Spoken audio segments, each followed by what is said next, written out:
All right, well, welcome back to Exhaust Sports Auto. My name is Kevin, and today we are going to be comparing the 2018 Mercedes-Benz AMG GT convertible to my own personal 2020 Lexus LC 500 non-performance package. Excuse me for that. Turn that down, you know what I'm saying? We don't want any distractions, of course. Okay, so why are we doing this? Because, well, many of you actually requested me to try this vehicle out, and I get it. This is the most soft core version of this vehicle, but unfortunately this is the only one that they had, but at least they had one, right? And I guess in most people's eyes this would be more appropriate to compare to my LC anyway, because it's just one big soft slush box, right? So, you know, you might as well compare it to the most toned down version. Actually, surprisingly, the horsepower numbers are actually more so in line now with the LC. This thing now produces about 469 horsepower and about 465 pounds-feet of torque, and the LC is about 471 horsepower, 398 pounds-feet of torque. But the big thing here is that this is a twin turbocharged V8. So we'll talk more about that out on the road. But a couple of disclaimers, okay, that I'm going to be discussing with this video. This is going to be very long, very boring, not very exciting, and no, there's no drag races. If you want to see a drag race, you can go drag race in jail if you want to, because I personally live in the real world. I live where there are speed limits and where there are cops just littered all over the road, and people who just magically like to pull out in front of you at the very last second. So that's where I live, and so there will be no drag racing in this particular video. So what you're going to get is a real world perspective of both of these vehicles, okay? And no, I'm not biased. I'm not just going to say, oh, the Lexus LC is the best car in the world. It might be to me, but I get it. Most of you can't really digest that, and you don't want to hear that. And most of you, I would suggest you should go and watch a commercial. I think that would be best for you. But this is going to be for the people who actually worked hard in life, actually either saved up six figures, or they actually have a very large payment on the line and they just don't know which car to choose. So that's why I'm here. I'm going to try to shed some light and kind of share my perspectives of these vehicles. There's going to be zero fanboyism here, and there's going to be zero biases here, of course. But let's hurry up, get this thing out of the road. And before I do that, let's give a huge shout out to Mercedes-Benz of Cary, North Carolina, for letting this video become a possibility for you guys to witness this vehicle. So if you're interested in purchasing this certified pre-owned AMG GT, you may do so at this dealership, and I'll leave all of Alex Ward's information down in the description box. So with all the shout outs out of the way, let's go ahead and let's talk about this vehicle. So this is a vehicle that I really liked, and this is a vehicle that's very special to Mercedes because this is built from the ground up to be an AMG product. Now, I actually had a huge soft spot for the SLS AMG, okay? Especially the one with the gull-wing doors. Now, that car is actually going up in value because that is a very kind of sacred vehicle, okay? It was a true homage vehicle to the original SL. This is kind of not, but this is still impressive, no doubt. This thing's stickered for about 140 grand, okay? That was the original MSRP price of this particular car, okay? Of course, always struggling for traction, of course, you know, that's predictable.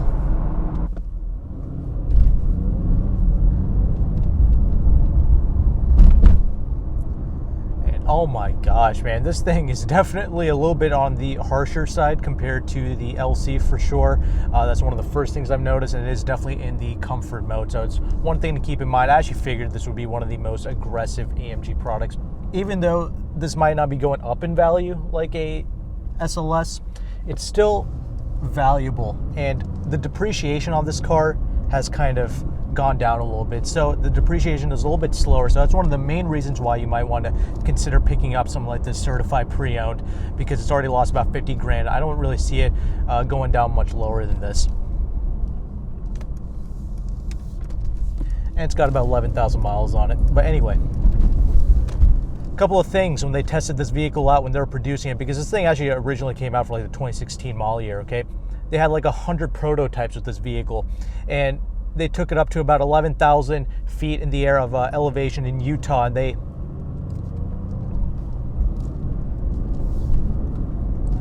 had a negative 22-degree weathers, and of course this thing is not losing traction, typical. And it is a little bit of a colder day. It's only about 50 degrees out, and it is running on summer tires, of course. 19 inches up in the front, 20 inches in the rear, 265s in the front, and 295s in the rear. For once, this thing actually does need wide tires in the back.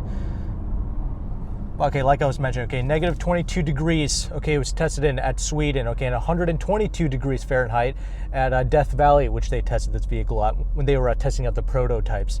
And they did about 21,000 miles at the Nürburgring. So that doesn't sound like a lot, but that is a lot of abuse for a vehicle. So they really tried to fine tune this thing. So that's one of the key things I want to let you know about this vehicle. And I know I said this car is pretty firm, but let's go ahead. Let's put in the Sport Plus, activate the exhaust. Of course, that immediately gets louder. Despite the horsepower being similar to the LC, this is definitely far faster than the freaking LC is.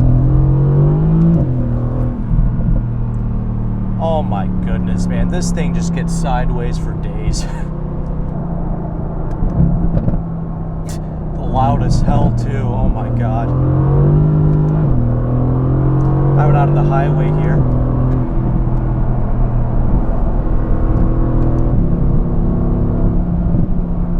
The car is mighty quick, far quicker than the LC. All these twin turbo V8s are. There's a little bit of wind noise. This is the convertible model. I'm not going to drive this thing with the top down because it is kind of raining today as well, so it's also going to affect the grip, of course. But this car is pretty stable at high speed, so that's a great thing. No, it does not have double pane glass, so it also does have the kind of wind noise protruding through a little bit more, but it's not terrible. I'm surprised the road noise is not ridiculous. This is far quieter than that 911 Carrera 4S I actually drove. And speaking of cops, of course there's a cop right there pulling somebody over. See, that's kind of the realities.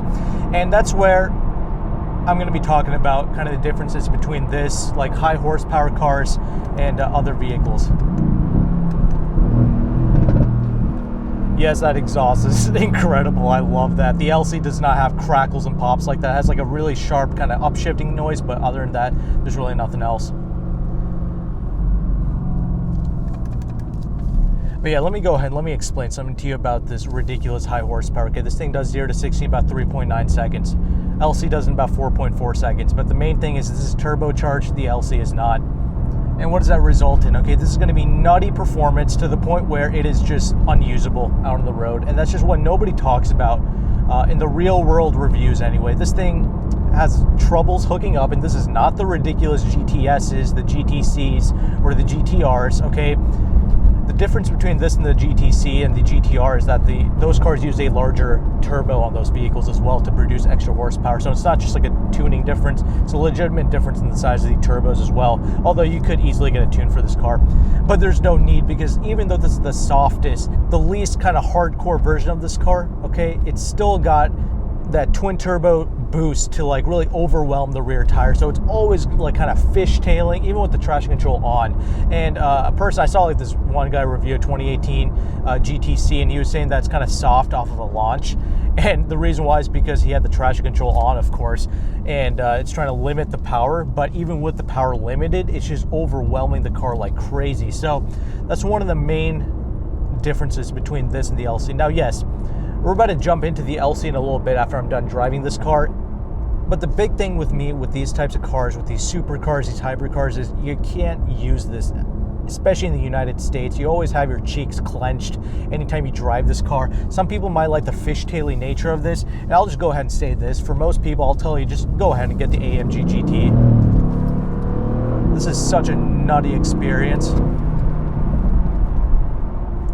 You should know what this is like. You should definitely, this is so much more unnerving to drive than the LC. This is not, it's, even when the rear end kind of goes out in this vehicle, I can always catch it, but that's mainly because I do have the traction control on. I'm not gonna go and drift their car with the traction off, but this feels like it's out of control and crazy, but like you kind of reel it back in. But it is exciting, and if you never experienced this, I'll go ahead and tell you, you should go and you should purchase these high horsepower cars, these twin turbo V8 cars, and experience them. Experience the thrust that these engines have to produce, and experience just how fishtaily and just nutty these vehicles are. All All right, some additional things to talk about. Okay, visibility is not the best in this vehicle, but this is the convertible, and at least like taller individuals can fit in here. You can actually put the seat down a little bit lower. It took me ages to find the buttons for the seat controls because they're usually up here, but it's actually down here connected to the seat. So you can actually put the seat down a lot further, so that's good for taller individuals, and put the seat back a little bit more too, so that's good. So over 6 feet people can actually fit in here, but getting in and out could be a little bit difficult. But yeah, back to the driving aspects of this vehicle. Okay, once you get over the visibility aspects of this car, is this a good driving car? You can tell there's a lot of capabilities in this vehicle, but like it can never be exploited out in the real world. That's my problem, and you're gonna feel that the more you own this vehicle. It's just like you're not getting the pragmatic use of this car, and that's the most unfortunate thing. Like with the 911s, okay, you can kind of use that every day, and the way the car feels out on the road, it has like kind of that heavy sensation. Even though this car weighs about 3,600 pounds, it's about 120 pounds heavier than the regular coupe version of this car. And the GTC, for whatever reason, weighs 200 pounds more than this, which I don't really understand. Those two turbos can't weigh that much more. But anyway, it does weigh 200 pounds more. So this is not the heaviest car. It's not quite 4,000 pounds, but typically those high curb weight cars, they have like that special feel. Those extended wheelbase cars, they will soak up the bumps a little bit more, and heavier cars will also tend to do that. So this kind of lacks that. This is more so of a hardcore sports car, and because of that, it's going to be fishtailing everywhere, and I can only imagine what the GTCs, GTSs are going to be like with even more horsepower. So something to keep in mind. This is very exciting. It always keeps you on your toes, so if you want that experience, this might be a good choice. But ride quality is the biggest detracting factor of it, and these tires kind of kick up the rocks a little bit more, and it's a little bit more noisier than the competition, like the LC primarily, but it's more so in line with the 911s and with the F-Type. So there's something to keep in mind. These three cars are the least, they produce the most amount of road noise, tire noise, wind noise, whatever in general. The LC is the quietest vehicle out of the bunch. But the 7-speed dual clutch is incredible. That thing reacts perfectly. It reacts like a PDK, honestly. I love that. Drivetrain wise, it's incredible. It sounds fantastic. It's not like the BMW and the Audi twin turbo V8s. This actually has real soul and character to it. It sounds incredible. So I love that. And you can even get like, I'll end off with this. You can probably get like a Rentec tune for this car. If you want to make it go absolutely crazy, you don't really need the GTS and GTC. I think you pay like $3,000, get a tune. I know that's pretty expensive for a tune, but I think with Rentec, you can still preserve your manufacturer's warranty because they kind of work together. Rentec, Brabus, and Mercedes, all these companies are kind of together, I think. But correct me if I'm wrong. So I'm sure you can bring this thing up to like 600 horsepower, no problems.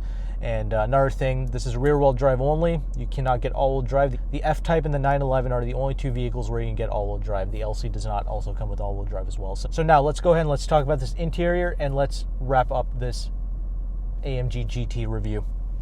Okay, this interior space is pretty interesting to behold. Okay, this vehicle, it's got the nice red interior in it, so again provides you some nice flair. Okay, combined with the iridium silver exterior. Okay, it's a pretty classy choice, if you will, more gentleman's cruiser type vehicle.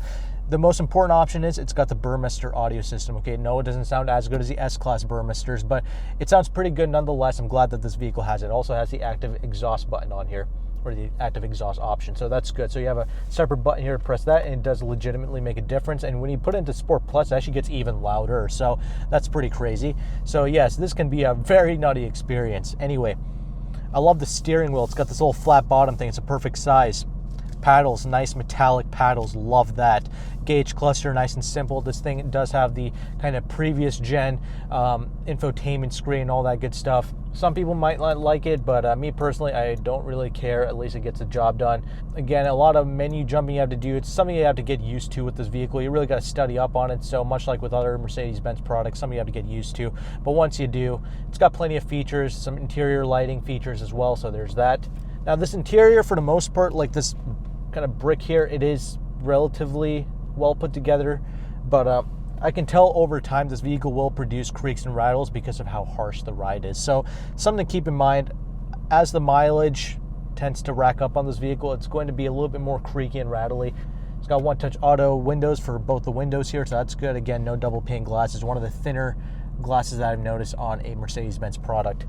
automatic headlights, which is nice. You got heated and cooled seats. That's a great thing. You got the air scarf, of course, because it's a convertible. Like, it's really hard to get in and out of this vehicle, but once you're in here, it's such a nice, snug fit, and it's perfect for me. I'm 5'11", and I'm not like a super wide individual, but if you are a little bit wider, these seats could be a little bit more constricting, but for me, it's like literally perfect. Fits me like a glove, so I really like it, and it looks pretty incredible as well. One of the best looking seats. I believe these seats are made by Recaros. I like how you have separate buttons for the HVAC, but I will say the buttons and switches in this vehicle, it's a little bit more chintzy compared to the other Mercedes-Benz products. So it's another thing I've noticed. It's a far more exciting interior space than something like the Jaguar F-Type. I think this is a little bit of a more solid build quality than that. But compared to the LC 500, I will say that that is the pinnacle of interior quality and design. That's just in my opinion, but the solidity cannot be argued. That is the most solid interior space. I've always historically said this. The LC 500 interior makes every other car interior look like a Motel 6 bathrooms. But here's the hierarchy for me between the F-Type to the LC. Okay, it's the F-Type's at the bottom. This is the next kind of best interior, and then the 911 is kind of above this for fit and finish quality, and then the LC 500 is on top of that. That's kind of how I see it, but at least this is a cool and exciting interior to behold, so I've always given Mercedes credit for that. It's also got a decent amount of practicality. No, there's no rear seats, but you got a center armrest here with some decent amount of space. You got two USBs in there and a glove box as well. The trunk space is not that great. Now, if you got the regular coupe, you would have got a hatchback similar to the F-Type, so that would have helped out. Me personally, I would probably stamp for the coupe, but this convertible is nice. If you actually put the top down in this vehicle, that would really change the experience of this vehicle. You would really be able to listen to the twin turbo V8 even more. It would be a really nutty experience. That's one of the main things.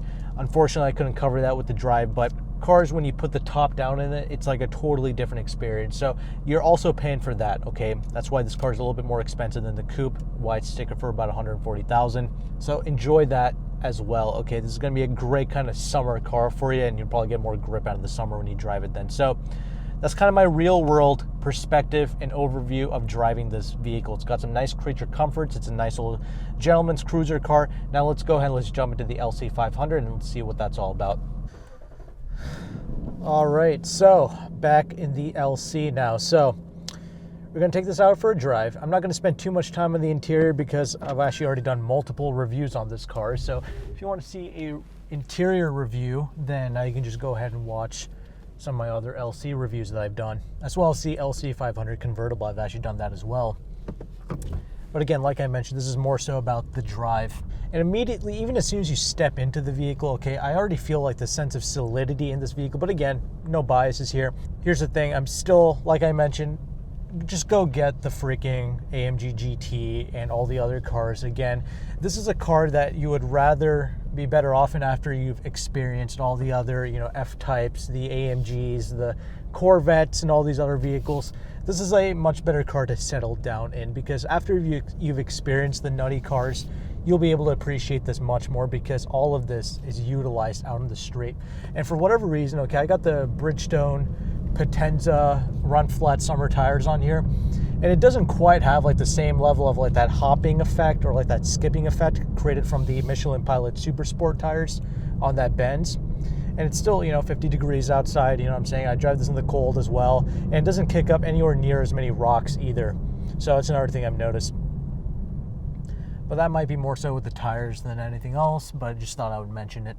The LC 500 convertible did not have the same level of, tire skipping or like kicking up the same amount of rocks or anything like that. It was actually a pretty mild experience, and actually I'm considering getting the Michelins later on.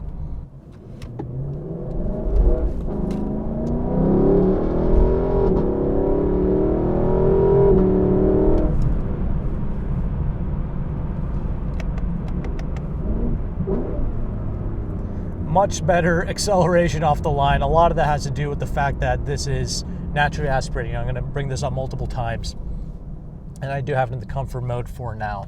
Everything about this, you just have a little bit more smoothness and confidence in the LC, far smoother than even the 911, the F-Type. But again, you don't want to hear about that. You just want to hear the specs and all the other stuff. Again, this is why I'm telling you, just go get the spec sheet cars first. But in the real world, I do find this to be a superior experience to all the other performance cars I have driven, including the new C8 Corvette. I find this has the best balance of excitement, quality, and the fact that it feels special at all speeds, including 35, 45 miles per hour. You don't have to be doing 700 miles an hour in this thing to make it feel like it's fun or exciting. This car still feels exciting even at lower speeds, and that's a great thing. And it's not as fishtail happy as the AMG GT is, okay? The only time this really fishtails is when you have it in the full Sport Plus with the traction control off, and even then it's so much more controllable and predictable, and just something I noticed. But once you have the traction control on in this thing is just, it cuts out so much power that you don't really have any fishtailing going on when you have the traction control off. So I just find it to be a better kind of daily driver, the way it's set up and tuned. But the main thing is this is by far the best riding car, and probably the quietest as well. So refinement standpoint, this is the best. Don't get me wrong, it's still edgy. It's still got the big 21-inch wheels on it. And so because of that, it can be a little bit jittery over the harshest of bumps, but nothing like the other three cars I just mentioned. And definitely the AMG GT being the roughest riding car, it is night and day between the two. So I'm glad that Lexus nailed the ride quality in this vehicle. I'm sure that they studied the other cars in the segment for sure.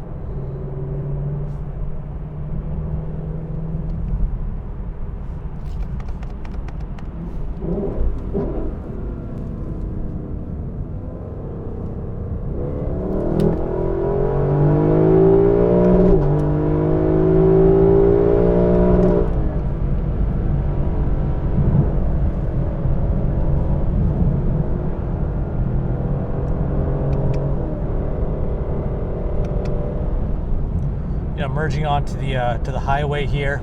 Again, even though this vehicle also utilizes summer tires, run flats, all that good stuff, this is still far freaking quieter than the AMG GT, and there's definitely the least amount of wind noise in here.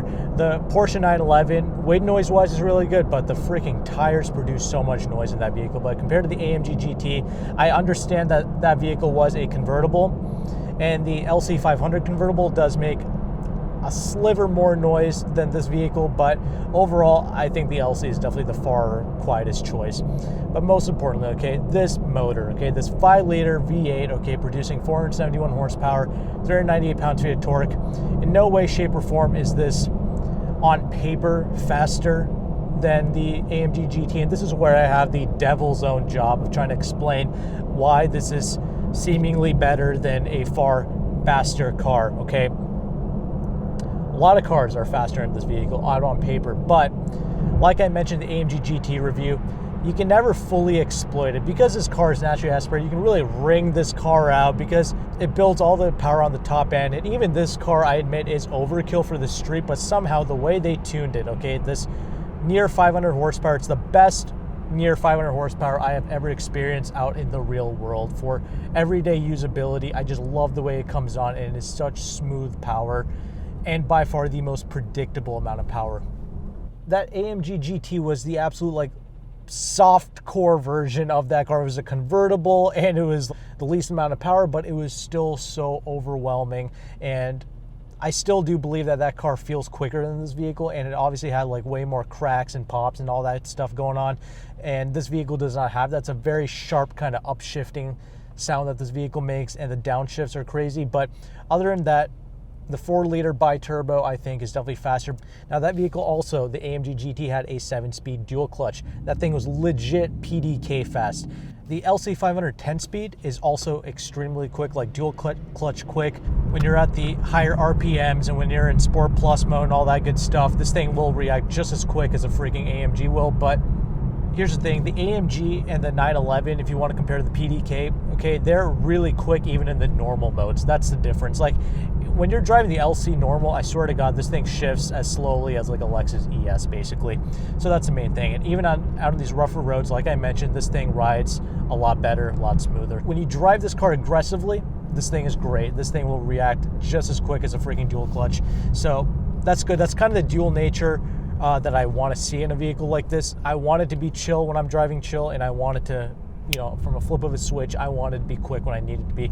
The difference with the dual clutches is just quick all the time. So that's a big advantage there with the dual clutch transmissions. And 7 speeds is the perfect amount of gears. This 10 speed does sound like a lot, but when you're just shifting through it, it's basically like a 6-speed gearbox. That's how Lexus tuned it. So I'm glad Lexus was smart with the way they tuned this vehicle. But everything, again, from the steering and all that stuff, it's a little bit smoother with this Lexus, so that's another big advantage. I like the weight of the Mercedes AMG wheel. It gave you a lot of feedback through it. This one, not as much feedback, but it's more so of that luxury car steering wheel. The LC has like an interesting blend of sports and GT cars. It's got a pretty interesting blend to it. It's not the absolute softest riding vehicle, the LC, but it's pretty good. The 2021 LC rides like butter, so there's that. This is a 2020 model year, so it's something else to keep in mind. But another thing that a lot of people see as a huge deficiency to the LC 500s is the 4,300 pound curb weight. It's so freaking heavy. Well, honestly, that's one of the main reasons why I like the LC 500. That weight, the way it just rolls down the road with that authority, that's what makes it feel special even at 35 miles per hour. And that's the quality that the 911 tries to mimic, but not as well as this. And the F-Type and the AMG GT just don't have that same sensation when you roll it down at 45 miles per hour. It doesn't have like that same level of quality. It's like when you pick up certain things, you know, when it's heavier, it feels like higher quality to you, like a metal thing versus something that's plastic. It's kind of the same thing here. I'm not saying that the AMG is plastic, I'm just saying.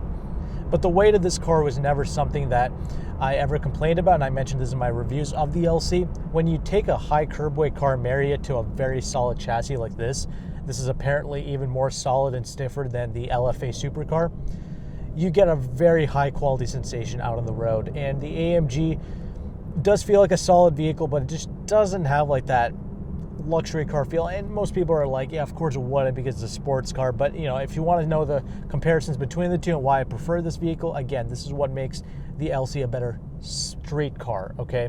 But again, like I mentioned, you don't want to hear that, you don't want to know about that. You just go ahead and buy the AMG GT. Experience it, seriously. Go out there, drive that car, see how nutty it is for yourself. If you get an S or a C or an R, it's even nuttier. So absolutely, go find out what that feels like. Go drive some Hellcats and stuff like that if the dealership will let you. Experience these high horsepower vehicles and understand, maybe like a few months or a few years into ownership of a vehicle like that, you'll begin to understand like, man, I really can't do anything with this car because there's either some jerk off doing 15 miles per hour under the speed limit sitting in front of me, or there's a cop, or there's just, you know what I'm saying, you're just in a school zone or something like that. You can't really practically utilize a lot of the performance that a lot of these vehicles come with. This is, again, why I praise this vehicle so much, is because it's got all the fun characteristics that you want to make a vehicle exciting. It's got the sound, it's got look, it's got that luxury quality to it. It's got plenty of power. This is truthfully overkill for the street, but you know, at the same time, it's not. And I can slide this car effortlessly. You know, I'm not quite on my toes or on edge like I am when I drive the AMG GT. I can really drift this car around. I do it often, actually, and it's so easy for me to do it. I'm a complete amateur. Even though all these cars like F-Type, 911, AMG GT are like around the same size, the LC and the AMG GT feel much larger out on the road. This is about like, I don't know, I think like close to 10 inches longer physically than the AMG GT. So that extra length also helps it to ride a lot better. It helps soak up the bump, the rigid chassis, the high curb weight. It all just enables it to have a much higher quality feel out on the road. I've said this multiple times, but trying to beat that into you, you need to understand that cars are more than just specs. There's so much that goes into this, and nobody really talks about it, but here I am busting my throat open trying to explain it to you. Yeah, people, you know, they hear it, but they're not listening. Most people just cut this video off by now. So I'll just end it off with this. The LC, okay, the interior, far more solid. I think the infotainment in here is minutely better. I actually don't mind the Lexus infotainments. But, you know, infotainments I don't really care about. But just the solidity, the way it's designed, I find this to be a superior interior space. In fact, the only other car to me that can match this interior is actually the Lexus LS and the S-Class Mercedes.